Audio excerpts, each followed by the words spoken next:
So yun guys, dito kami sa Barangay Paradahan, Belvedere Subdivision, package, phase pala, section 6, block 11, lot ano to? Block 11, lot 24. So dito kayo mag-piso wifi. So powered by ano to, MikroTik base 1.5. So yung naging problema ng client namin, so parang nagtampo yata sa kanya yung bendo.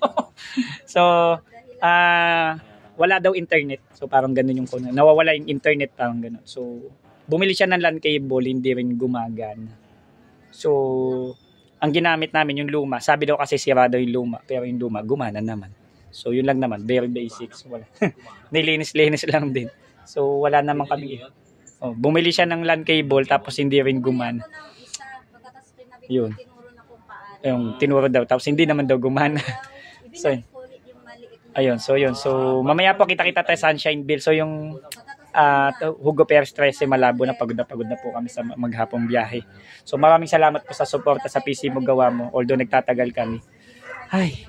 So wala na po talaga akong magagawa. So sobrang dami po na schedule. So kaya naman po ako natatagalan o bakit hindi agad na pupuntahan lahat.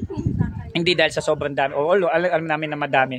Pero sa amin, ang ginagawa po namin is yung magkakalapit na area. Hindi naman po pwedeng gawa ko ng Nasugbu, Batangas o Santo Tomas, Batangas. And then, lilipat naman ako ng Ternate parang bituin. So, bago isang client lang. Dehado naman, ulugi kami sa gasolina. No, donation na nga lang yung gas namin, tapos ganun pa. So sa amin, as much as possible, binibigyan namin at least na may makasama o malapit sa area para isang puntahan lang. Okay po? So yun lang naman po, sa pang-unawa lang, no? Tsaka medyo minsan may masama pang panahon.